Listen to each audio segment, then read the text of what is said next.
Hello everyone. तो आज की वीडियो में हम पढ़ने वाले हैं 3 टॉपिक पढ़ेंगे यूनिट 4 के संचार का निष्क्रिय आक्रामक प्रकार, passive aggressive type of communication and listening skill यानी सुनने का कौशल, और एक टॉपिक है प्रश्न पूछने का कौशल यानी क्वेश्चनिंग स्किल्स। ठीक है, तो ये 3 टॉपिक हम आज की वीडियो में कवर करेंगे। क्वेश्चन देखने से पहले हम एक बार ये देख लेते हैं कि ये जो 3 टॉपिक है किस सब्जेक्ट के। ठीक है, थंबनेल में तो आपने वैसे देख लिया होगा, फिर भी एक बार फिर से देख लेते हैं कि किस सब्जेक्ट के और किस यूनिट के ये टॉपिक हैं। तो ये जो है ये सारे क्वेश्चन हम पहले ही कर चुके हैं पिछली वीडियो में कवर, जिसकी प्लेलिस्ट बना दी है उस पूरी सब्जेक्ट की, उसका लिंक आपको डिस्क्रिप्शन में मिल जाएगा, वहाँ से सारी क्लासेस आप देख सकते हैं। तो ये BA BSc BCom 6 सेमेस्टर का जो कॉमन सब्जेक्ट है, को करिकुलर सब्जेक्ट, उसके क्वेश्चंस हैं, ये उसके टॉपिक हैं। जो सब्जेक्ट का नेम है communication skills and personality development यानी संचार कौशल और व्यक्तित्व का विकास। तो ये चल रही है हमारी यूनिट 4 जो है अच्छे संसार की कला। ठीक है, अच्छे संस्कार की कला, आर्ट ऑफ गुड कम्युनिकेशन। बातचीत करने की जो अच्छे कला होती है, एक आर्ट होती है बातचीत करना भी, है ना। तो उसको हम देख रहे थे। इसमें ये सारे टॉपिक हम पहले ही कवर कर चुके हैं और आज की वीडियो में हम कवर करने वाले हैं मैंने आपको बता ही दिया है, ये सब तो पहले ही कवर हो चुके हैं। उसका वीडियो का लिंक आपको डिस्क्रिप्शन में मिल जाएगा। तो आज की वीडियो में हम करेंगे passive aggressive type of communication. ठीक है, और 2 टॉपिक और जो मैंने बताया, सुनने का कौशल और प्रश्न पूछने का कौशल, क्वेश्चनिंग स्किल्स। ठीक है, साथ साथ मैं आपको ये बता देती हूँ ये पैसिव एग्रेसिव है क्या। कल की वीडियो में समझाया था, आज फिर से समझा देती हूँ। ये एक टाइप है कम्युनिकेशन का। कम्युनिकेशन के टाइप देख लेते हैं कितने टाइप है एक बार, फिर आगे बढ़ेंगे। ठीक है, कल की वीडियो में तो समझाया ही था और 2 टाइप के क्वेश्चन भी करवा दिए थे, मतलब एग्रेसिव और असर्टिव के। और आज की वीडियो में पैसिव एग्रेसिव के क्वेश्चंस करेंगे। तो पहले टाइप समझ लेते हैं, उसके बाद क्वेश्चंस करेंगे। ठीक है, तो देख लेते हैं अब अपने टाइप। तो ये रहे टाइप ऑफ कम्युनिकेशन यानी संचार के प्रकार, यानी बातचीत करने के कितने प्रकार से हम बातचीत कर सकते हैं। तो फर्स्ट है इसमें असर्टिव। आपके सिलेबस में 3 ही है, वैसे 4 होते हैं। एक पैसिव, सिर्फ पैसिव भी होता है, पर आपके सिलेबस में 3 ही उसके क्वेश्चन, टॉपिक के क्वेश्चन दे रखे हैं। तो फर्स्ट है असर्टिव, सेकंड है यानी मुखर हिंदी में कहेंगे, सेकंड है एग्रेसिव यानी आक्रामक, थर्ड है पैसिव एग्रेसिव यानी निष्क्रिय आक्रामक। ठीक है, ये क्या होते हैं ये भी देख लेते हैं एक बार फटाफट से। तो फर्स्ट है इसमें एग्रेसिव, यानी जब कोई ऐसा व्यक्ति होता है, ज़्यादा मतलब कुछ लोग ऐसे होते हैं जो हमेशा गुस्से में ही रहते हैं और गुस्से में ही बातचीत करते हैं, तो वो एग्रेसिव में आते हैं। ठीक है, तो एग्रेसिव कम्युनिकेशन करते हैं वो हमेशा ही। ठीक है, तो ये बिल्कुल गलत तरीका है कम्युनिकेशन बातचीत करने का, एग्रेसिव रहकर, गुस्से में रहकर। सेकंड है असर्टिव। असर्टिव तो कॉन्फिडेंस बहुत होता है इन लोगों में और ये हर बात को विनम्रता से, आराम से, धैर्य रखकर, ठीक है, बात करते हैं। और इनके मतलब अगर इनको किसी की बात सुननी होती है तो वो भी आराम से धैर्य रखकर सुनते हैं और साथ साथ अपनी बात को भी आराम से कहते हैं। तो ये असर्टिव कम्युनिकेशन जो होता है वो बिल्कुल ठीक रहता है कम्युनिकेशन बातचीत करने के लिए। थर्ड है, थर्ड देखने से पहले हम फोर्थ देख लेते हैं, फिर हमारे थर्ड समझ में आ जाएगा खुद ब खुद। फोर्थ है पैसिव यानी निष्क्रिय। ये हर बात को कहने में झिझकाते हैं और अपनी बातों को अंदर ही रखते हैं। ठीक है, कि ज़्यादा बात करना भी बिल्कुल पसंद नहीं होती है इन्हें, और ये हमेशा ये सोचते हैं कि अगर मैं ये बात बोल दूंगा तो कहीं उसे बुरी ना लग जाए, इस टाइप से। ठीक है, तो ये बिल्कुल निष्क्रिय रहते हैं, बात ही नहीं करते ज़्यादा, और इनका कॉन्फिडेंस लेवल जो होता है, आत्मविश्वास, वो बहुत ज़्यादा लो होता है। तो ये भी ठीक तरीका नहीं है बातचीत करने का, है ना, झिझकते बहुत हैं ये लोग।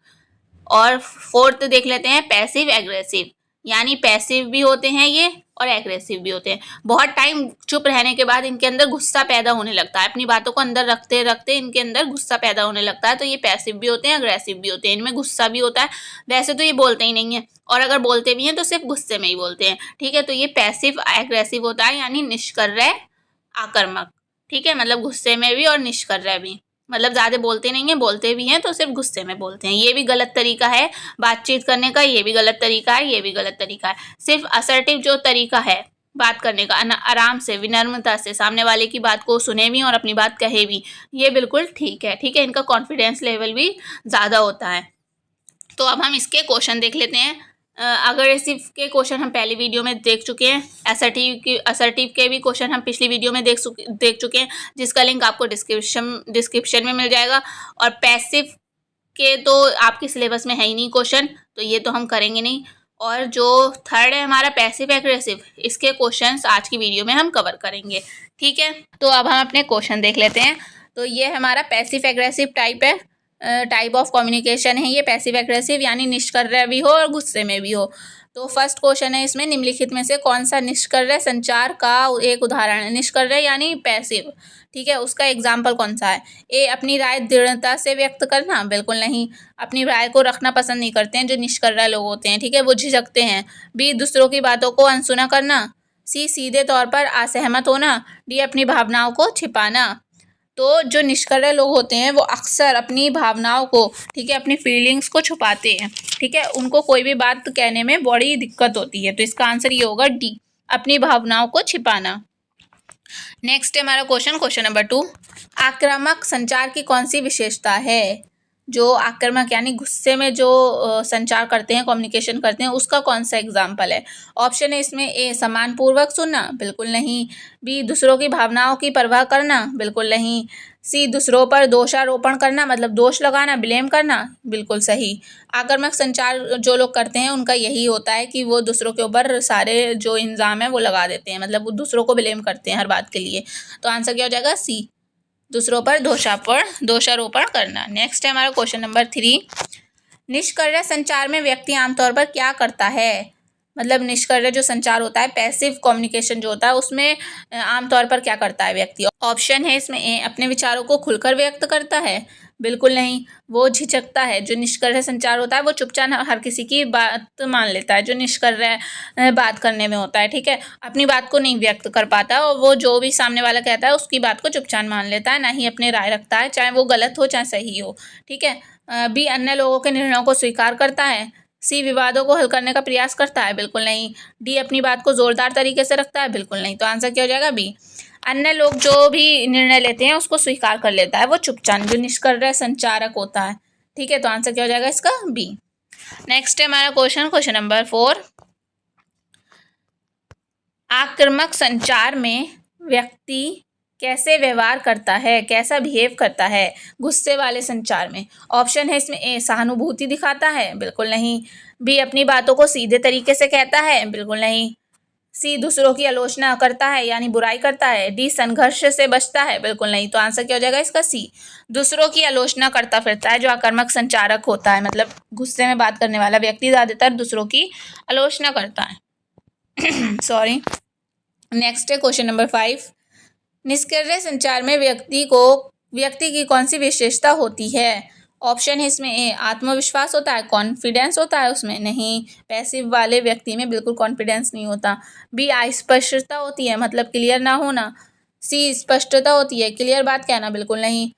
डी, निर्णायकता होती है, मतलब निर्णय लेना, बिल्कुल डिसीजन लेना, बिल्कुल नहीं। तो आंसर क्या हो जाएगा, बी, अस्पष्टता होती है, ये क्वालिटी होती है निष्क्रिय संचारक की, अस्पष्टता। तो आंसर क्या हो जाएगा इसका, बी। नेक्स्ट है हमारा क्वेश्चन नंबर 6, आक्रामक संचार के परिणाम स्वरूप क्या हो सकता है। ऑप्शन है इसमें, ए, समझौता हो सकता है, अगर हम गुस्से में बात करेंगे तो क्या हमारा समझौता होगा, नहीं। बी, संबंधों में सुधार होगा, नहीं। सी, संघर्ष होगा, कॉन्फ्लिक्ट होगा। डी, सहयोग होगा, बिल्कुल नहीं। तो आंसर क्या हो जाएगा, सी, संघर्ष होगा। अगर हम किसी से गुस्से में बात करेंगे तो सामने वाला भी गुस्से में बात करेगा, है ना, तो क्या होगा, संघर्ष होगा। नेक्स्ट है हमारा क्वेश्चन नंबर 7, निष्क्रिय संचार का प्रमुख लक्षण क्या है। निष्क्रिय संचार का जो प्रमुख लक्षण होता है वो क्या है। ऑप्शन है इसमें, आत्मसम्मान। बी, आत्म प्रभाव। सी, आत्मत्याग। डी, आत्मनियंत्रण। तो 7 का आंसर होगा सी, आत्मत्याग, मतलब खुद का त्याग करना। अगर सामने वाला कुछ भी हम बात, जो निष्क्रिय संचारक होता है, ठीक है, कम बात करने वाला, तो वो बात करने में झिझकता है, अपनी बात नहीं रख पाता है, जो सामने वाला कह रहा है वो मान लेता है, तो वो खुद का त्याग करता है ना, इस टाइप से। तो आंसर क्या हो जाएगा, सी, अपनी बात नहीं रख पाता है, अपनी राय नहीं दे पाता है, अपनी फीलिंग्स को नहीं व्यक्त कर पाता है, तो खुद का वो त्याग करता है, ठीक है। तो आत्मत्याग जो होता है लक्षण होता है, प्रमुख लक्षण होता है निष्क्रिय संचारक का। तो आंसर क्या हो जाएगा इसका, सी, आत्मत्याग। नेक्स्ट है हमारा क्वेश्चन नंबर 8, आक्रामक संचार के दौरान व्यक्ति कैसे वार्तालाप करता है, यानी बातचीत करता है कैसे गुस्से वाले संचार के दौरान। ऑप्शन है इसमें, ए, मधुर और सहायक होकर, बिल्कुल नहीं। बी, उद्दंड और तीव्र होकर, यही इसका आंसर होगा। उदंड और तीव्र यानी गुस्से में आकर तीव्रता से। सौम्य और विचारशील तो नहीं करता। विनम्र यानी आराम से और समझदारी से भी नहीं करता। तो आंसर क्या हो जाएगा इसका बी। उदंड और तीव्र तरीके से वो बातचीत करता है। नेक्स्ट है क्वेश्चन नंबर 9। निष्क्रिय संचार में व्यक्ति किस तरह की भाषा का प्रयोग करता है? मतलब जो निष्क्रिय संचार होता है, पैसिव कम्युनिकेशन, उसमें किस टाइप की भाषा का प्रयोग करता है? ऑप्शन है इसमें ए आक्रामक और चुनौतीपूर्ण, बी स्पष्ट और संक्षिप्त, सी अस्पष्ट और अनिश्चित, डी प्रेरक और उत्साही। तो इसका आंसर होगा 9 का सी, अस्पष्ट और अनिश्चित बात करता है जो निष्क्रिय संचारक होता है। तो क्या करता है, अस्पष्ट क्लियर नहीं होती है उसकी बात और समझ में नहीं आती है, झिझकता है वो बात करने में, अटकता है ना, कॉन्फिडेंस लेवल बिल्कुल लो होता है इसलिए।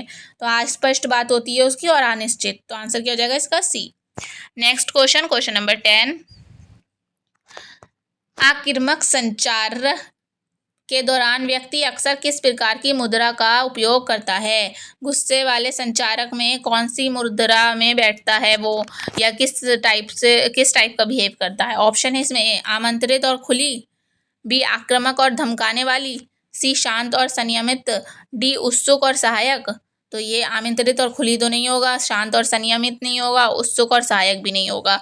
आंसर होगा इसका बी, आक्रामक और धमकाने वाली, गुस्से वाली। ठीक है। नेक्स्ट है हमारा क्वेश्चन, क्वेश्चन नंबर 11।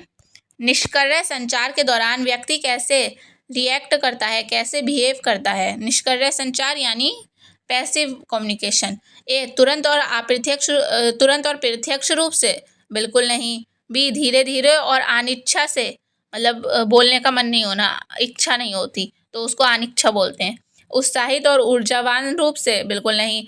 तर्क संगत यानी लॉजिक और विश्लेषणात्मक रूप से, बिल्कुल नहीं। तो आंसर क्या हो जाएगा बी, धीरे धीरे, जैसे ही टक टक के बोलते हैं ना वैसे, और बिना इच्छा के, जैसे कि उसके बिहेव से ही पता चल जाएगा कि हाँ इसका बोलने का मन नहीं है। तो निष्क्रिय व्यक्ति ज़्यादातर ऐसा ही करते हैं। ठीक है, वो उनके अंदर इच्छा नहीं होती बोलने की और ना ही वो अपनी बात को खुलकर बोल पाते हैं, तो धीरे धीरे बोलते हैं और अनिच्छा से बोलते हैं। तो आंसर क्या हो जाएगा इसका बी। नेक्स्ट है क्वेश्चन नंबर 12। निष्क्रिय संचार की एक विशेषता क्या है? ऑप्शन है इसमें ए आत्मनिर्भरता, खुद पर निर्भर रहना, बी स्वतंत्रता, आज़ाद बनकर रहना, सी निर्भरता, डी स्वप्रेरणा, स्वयं की प्रेरणा बनना। तो आंसर हो जाएगा इसका सी, निर्भरता होती है। निष्क्रिय संचार वाले जो व्यक्ति होते हैं वो ज़्यादातर क्या होते हैं, दूसरों पर डिपेंड होते हैं। ठीक है, निर्भर होते हैं दूसरों पे, तो इनकी क्वालिटी क्या होती है, निर्भरता। नेक्स्ट है हमारा क्वेश्चन, क्वेश्चन नंबर 13। आक्रामक संचार में व्यक्ति किस प्रकार के शब्दों का यूज करता है? गुस्से वाला जो संचार होता है, आक्रामक जहाँ वर्ड आए समझ जाना गुस्से वाला, गुस्से से रिलेटेड, तो वहां पर किस टाइप की शब्दों का यूज करता है व्यक्ति? ऑप्शन है इसमें ए सहानुभूतिपूर्ण और सहायक, बिल्कुल नहीं। बी आलोचनात्मक और नकारात्मक यानी नेगेटिव और आलोचना करने वाला, सी उत्साहित और पॉजिटिव, बिल्कुल नहीं। सकारात्मक यानी पॉजिटिव। डी शांत और विचारशील, बिल्कुल नहीं। तो आंसर क्या हो जाएगा इसका बी। जब गुस्से में व्यक्ति होता है तो वो आलोचना करता फिरता है और नेगेटिविटी फैलाता है। ठीक है, तो आंसर क्या हो जाएगा इसका बी। नेक्स्ट है हमारा क्वेश्चन, क्वेश्चन नंबर 14। इस टॉपिक का लास्ट क्वेश्चन है ये, और बाकी टॉपिक हैं उसके बाद। तो 14 क्वेश्चन है, निष्क्रिय और आक्रामक संचार के बीच मुख्य अंतर क्या है?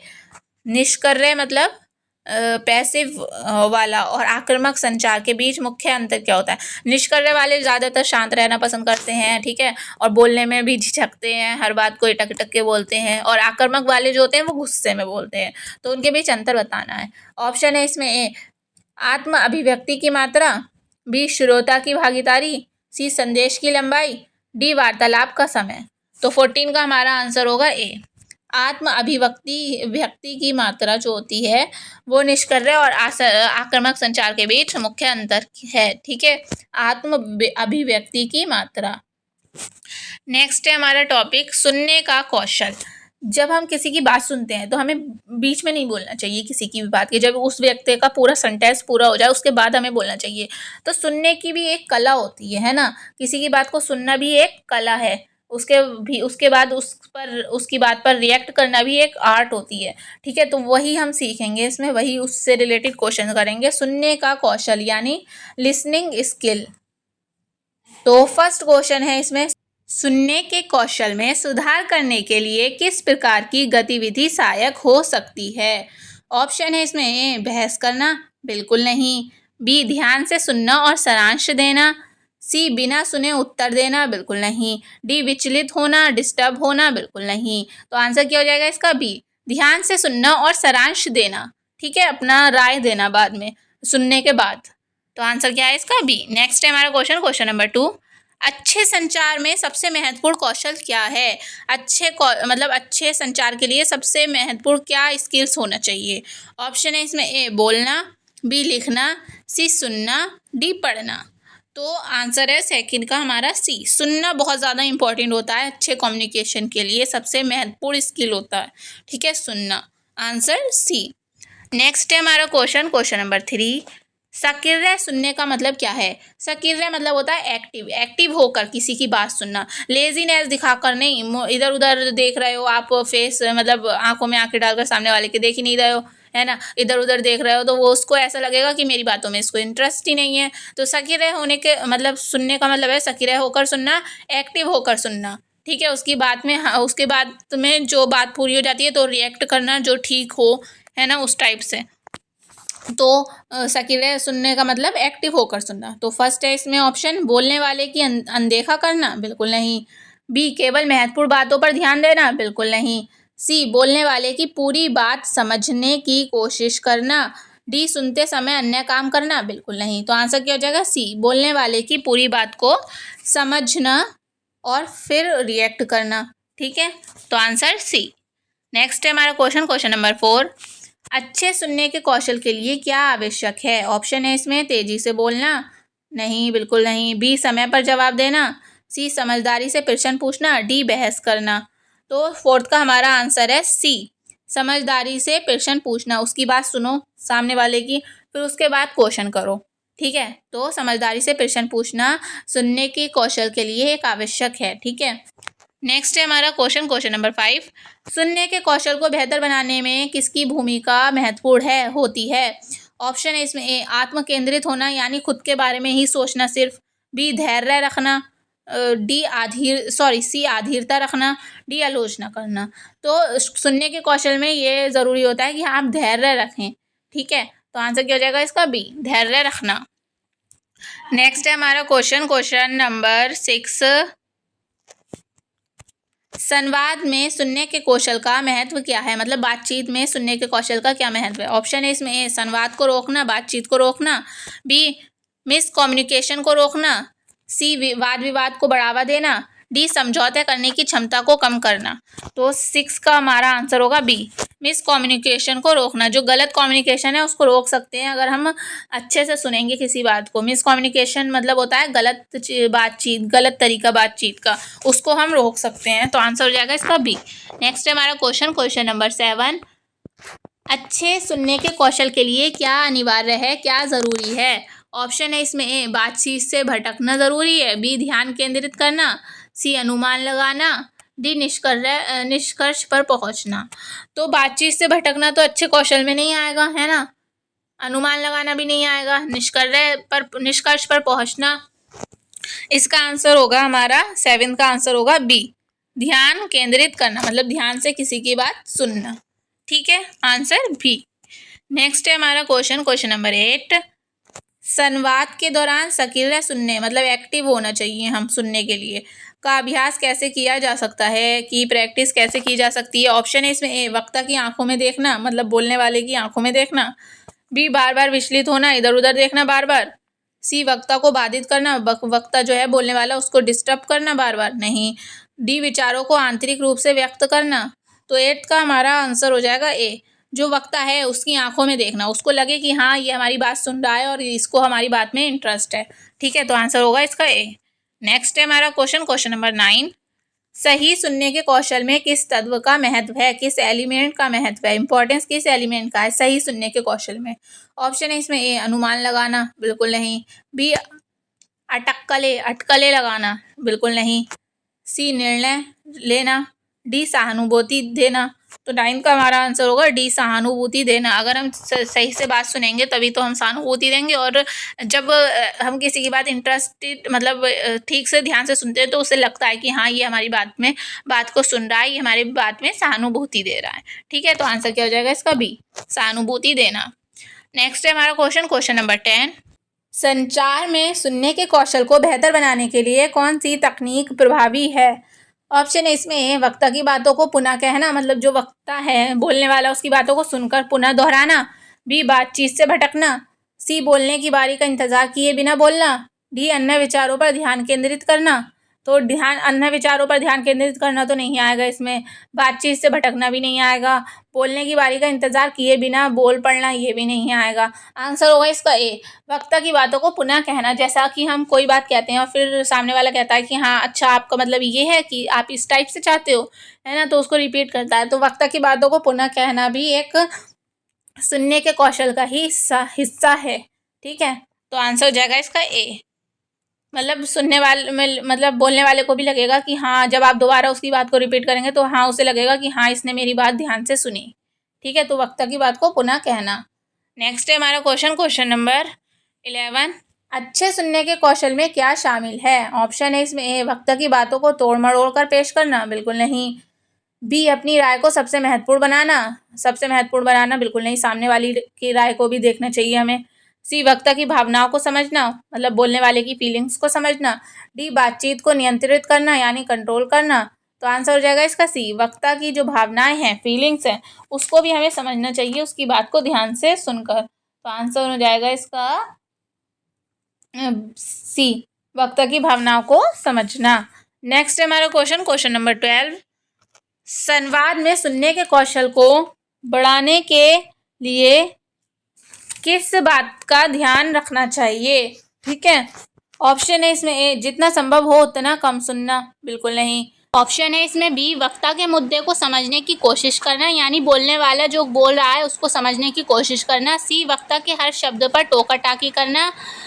डी, बातचीत को अपनी दिशा में मोड़ना। तो इसका आंसर होगा हमारा बी, वक्ता के मुद्दों जो वक्ता वो कह रहा है उसके मुद्दे को समझने की कोशिश करना। ठीक है, ये सुनने के कौशल में ध्यान रखने का बहुत ज़रूरी है। ठीक है, नेक्स्ट है क्वेश्चन नंबर 13। अच्छे सुनने के कौशल का प्रमुख घटक क्या है? ऑप्शन है इसमें तत्काल प्रतिक्रिया देना, मतलब तत्काल जल्दी से उसका जो भी रिएक्ट करना। बी, आत्म अभिव्यक्ति।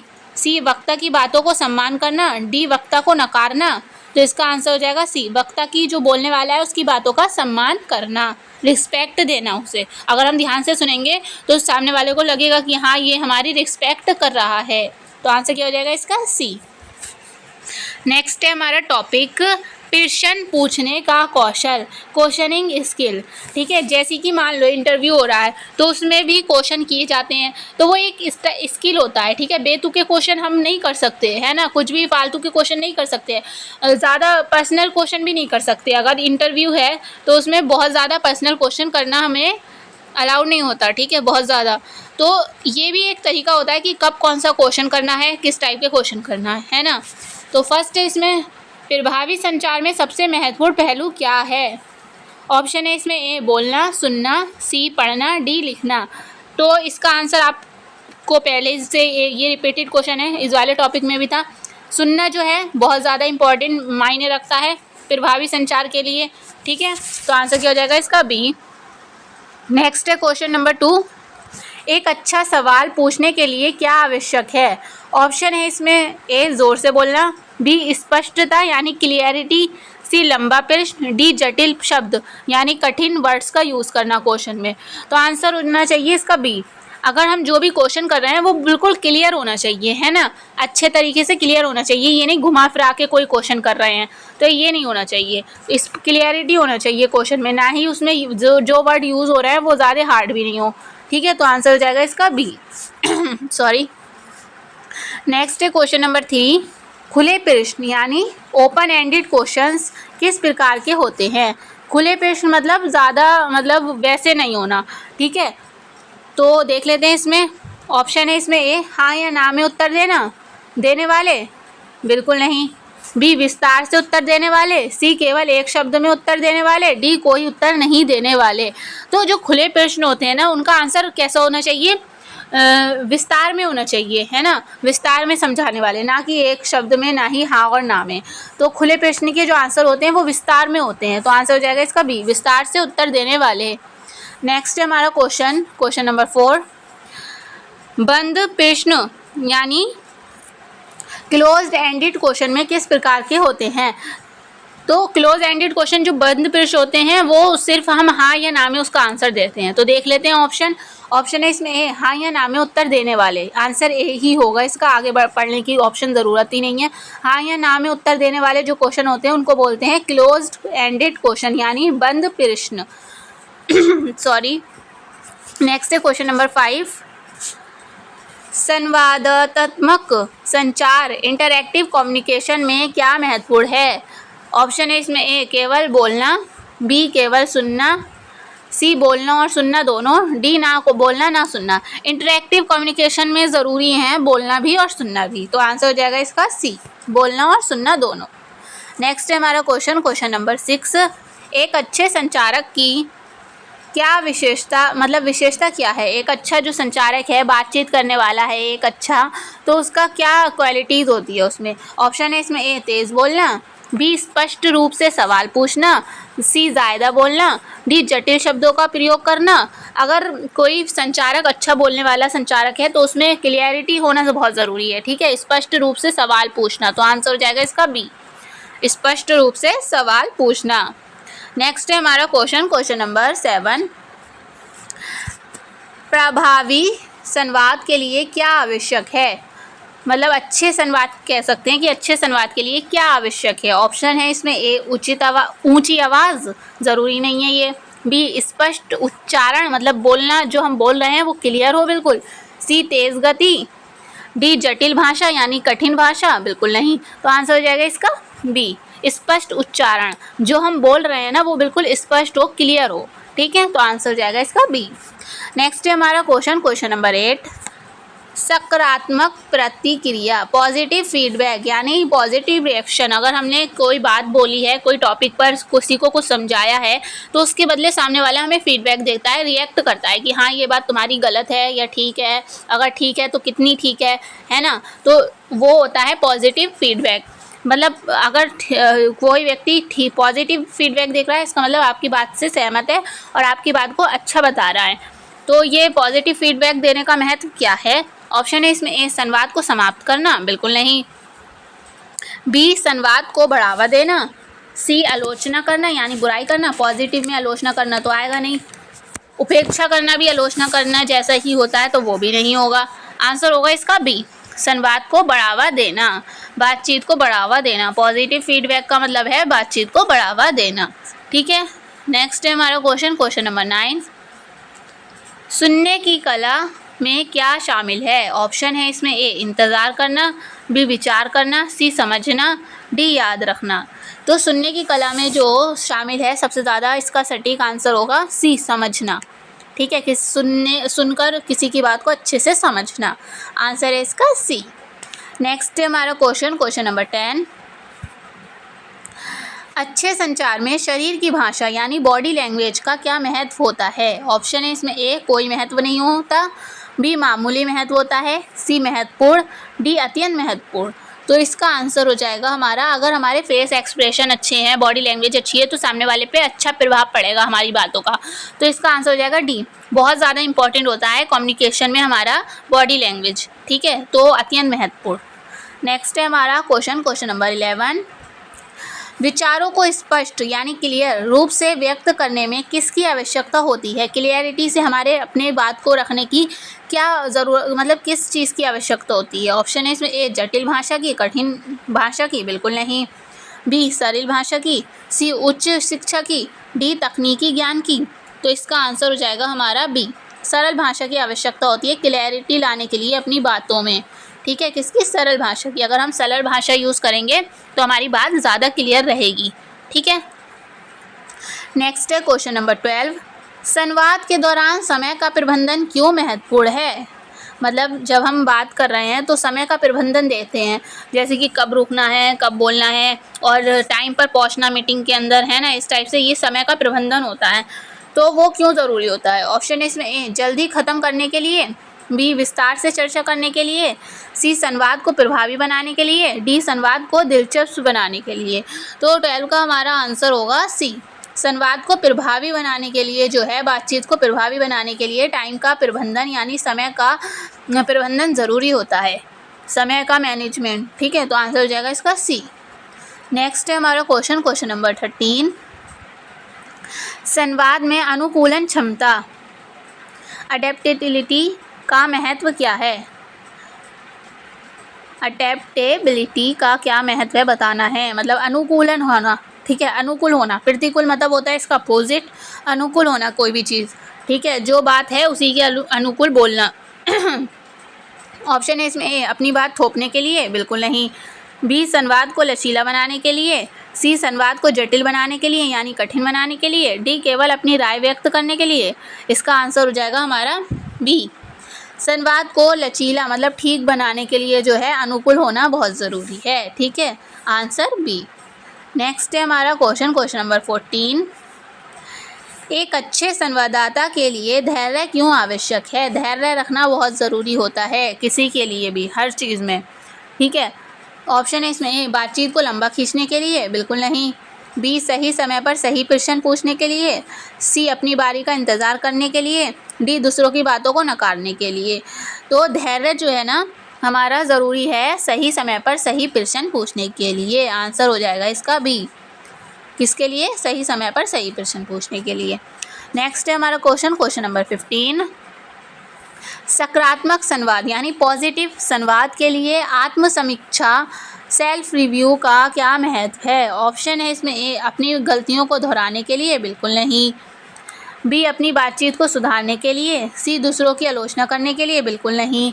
डी अपने ज्ञान को प्रदर्शित करने के लिए, बिल्कुल नहीं।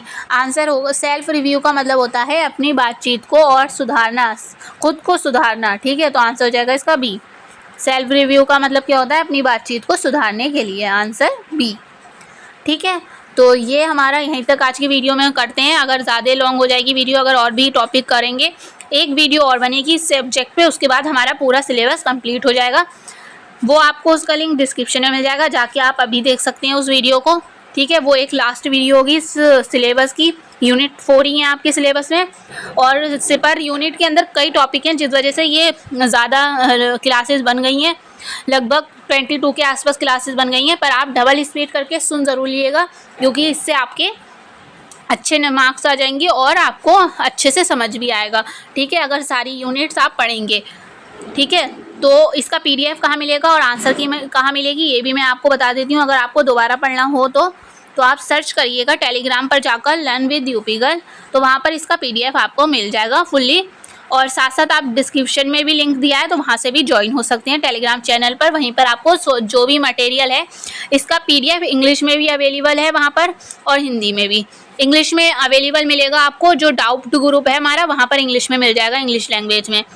ठीक है, और बाकी जो मेन ग्रुप है ये वाला वहाँ वो उस पर मिल जाएगा आपको हिंदी वाला PDF। ठीक है, और जो डाउट ग्रुप है सर्च मतलब डिस्क्रिप्शन में दिया है learn with UP girl doubt group करके। ठीक है, तो वहाँ जाएंगे आप, तो वहाँ पर आपको इंग्लिश वाला PDF मिल जाएगा। ठीक है, तो वीडियो थोड़ी भी हेल्पफुल रही हो तो प्लीज़ अपने फ्रेंड्स को भी शेयर कर दिएगा, साथ साथ वीडियो को लाइक भी कर दिएगा। अब मिलते हैं नेक्स्ट वीडियो में। Thank you for watching.